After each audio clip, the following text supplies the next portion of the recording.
ഒരുപാടധികം വർഷങ്ങൾക്ക് ശേഷം ലീഫ് വില്ലേജിലേക്ക് ഇറ്റാച്ചി മടങ്ങി വരുവാണ്. സോ ഇറ്റാച്ചി ലീഫ് വില്ലേജിലോട്ട് എൻ്റർ ആയ മൊമെന്റ് മുതൽ ലീഫ് വില്ലേജിൽ ഇറ്റാച്ചിയെ കുറിച്ച് അറിയാവുന്ന സകലരും ഭയന്ന് നടുങ്ങുകയാണ്. ബിക്കോസ് ഇറ്റാച്ചി കിങ് ഓഫ് ഗെൻജുട്സു ആണെന്നും അതുകൂടാതെ ഇറ്റാച്ചി അവന്റെ ക്ലാനിനെ തന്നെ വളരെ ബ്രൂട്ടലായി കൊന്നൊടുക്കിയവനാണെന്നും എല്ലാവർക്കും അറിയാം. അവൻ ആരാണെന്നും അവന്റെ പവേഴ്സ് എന്താണെന്നും അറിയാത്ത ആളുകൾ മാത്രമേ അവന്റെ മുന്നിൽ ധൈര്യമായി വന്നു നിന്ന് അവനെ എതിർത്ത് നിൽക്കുകയുള്ളൂ. സോ അങ്ങനെ വന്ന് ഇറ്റാച്ചിയെ എതിർത്ത് നിന്ന ആളാണ് കുറനൈ സെൻസെ.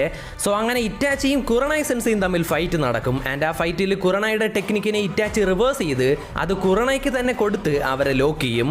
സോ അപ്പോൾ അവിടേക്ക് വന്ന നമ്മുടെ കക്കാഷി സെൻസെ കുറനൈ സെൻസയോടും ആസുമ സെൻസയോടും ഒരു കാരണവശാലും ഇറ്റാച്ചിയുടെ കണ്ണിന് നേരെ മാത്രം നോക്കരുത്, അങ്ങനെ നോക്കിയാൽ ആരെ കൊണ്ടും നിങ്ങളെ രക്ഷിക്കാൻ സാധിക്കില്ല എന്നൊരു വാണിംഗ് കൊടുക്കുവാണ്.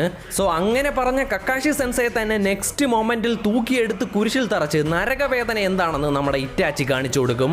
ഈവൻ കക്കാഷിയുടെ കയ്യിൽ ഒരു ഷെറിൻഗാൻ ഉണ്ടായിട്ട് പോലും കക്കാഷിക്ക് കൗണ്ടർ അറ്റാക്കും ചെയ്യാൻ സാധിക്കില്ല, ഇറ്റാച്ചിയുടെ ഗെൻജുട്സുവിനെ റിലീസ് ചെയ്യാനും സാധിക്കില്ല.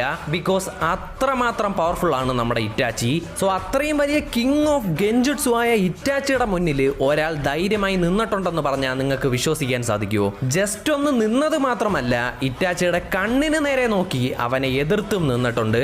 അങ്ങേരാണ് the legendary Sannin master Jiraiya. So നമ്മുടെ നറൂട്ടോ ഒരു ജിഞ്ചൂരിക്കായ കാരണം കൊണ്ട് അവനെ കിഡ്നാപ്പ് ചെയ്യാനാണ് ഇറ്റാച്ചിയും അവന്റെ കൂട്ടാളിയായ കീസാമയും ലീഫ് വില്ലേജിലേക്ക് വന്നത്. സോ ജിറായ കൂടെ ഉണ്ടെങ്കിൽ നറൂട്ടോയെ തൂക്കാൻ പറ്റില്ല എന്ന് മനസ്സിലാക്കി ഇറ്റാച്ചി ജിറായയുടെ വീക്ക്നെസ്സിനെ തന്നെ പിടിച്ച് നൈസായിട്ട് ജിറായ അങ്ങ് ഒഴിവാക്കിയ ശേഷം നറൂട്ടോയെ തൂക്കാൻ ശ്രമിക്കും. ബട്ട് ആ ഒരു വിവരം എങ്ങനെയോ നമ്മുടെ ജിറായ മനസ്സിലാക്കി ഇറ്റാച്ചി നറൂട്ടോയെ തൂക്കാൻ വരുന്ന മൊമെന്റിൽ കറക്റ്റ് ടൈമിൽ അവിടെ മാസായിട്ട് വന്ന് എൻ്റർ ആയ ശേഷം രണ്ട് മോസ്റ്റ് പവർഫുൾ അക്കാഡ്സ്കി മെമ്പേഴ്സിന് മുന്നിൽ ധൈര്യമായി നിവർന്ന് നിൽക്കും. അതുകൂടാതെ ഗോഡ് ഓഫ് ഗെൻജുട്സു എന്നറിയപ്പെടുന്ന ഇറ്റാച്ചിയുടെ ഷെറിൻഗാൻ ആക്റ്റീവായി നിൽക്കുന്ന മൊമെന്റിൽ തന്നെ ജിറായ ഇറ്റാച്ചിയെ ഐ ടു ഐ ഫേസ് ചെയ്യും. ഓക്കെ, ശരിയാണ്, ജിറായയുടെ ഇൻഫോമർ തന്നെ ഇറ്റാച്ചിയാണ്, അതുകൊണ്ട് ഇറ്റാച്ചി അവിടെ ജിറായ്ക്ക് നേരെ ഷെറിൻഗാൻ യൂസ് ചെയ്യില്ല.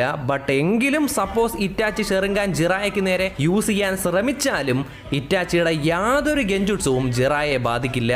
ആൻഡ് ആ ഒരു കാര്യം ഇറ്റാച്ചിക്കും അറിയാം. നറൂട്ടോയെ തൂക്കാൻ വേണ്ടി ഇറ്റാച്ചിയും കീസാമയും പല നാളുകൾക്ക് മുമ്പ് ശ്രമിച്ചപ്പോഴും അവിടെ നറൂട്ടോയ്ക്ക് പ്രൊട്ടക്ഷനായിട്ട് ജിറായ ആണുള്ളതെന്ന് മനസ്സിലാക്കിയ ഇറ്റാച്ചിയും കീസാമയും പരസ്പരം പറയുന്ന ചില ഡയലോഗ്സ് ഉണ്ട്. അപ്പോൾ നമ്മുടെ കീസാമ ഇറ്റാച്ചിയോട് പറയും, അറ്റ്ലീസ്റ്റ് നിനക്കെങ്കിലും കുറച്ചു നേരം അയാളുടെ കൂടെ പിടിച്ചു നിൽക്കാൻ സാധിക്കും ഇറ്റാച്ചി, പക്ഷെ എനിക്ക് ഒരു നിമിഷം പോലും താങ്ങാൻ സാധിക്കില്ല.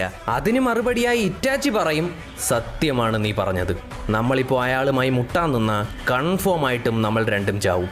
ഇനിയിപ്പോൾ ഞാൻ എൻ്റെ മുഴുവൻ ശക്തി യൂസ് ചെയ്ത് ഫൈറ്റ് ചെയ്താലും അതിൽ ചിലപ്പോൾ പരസ്പരം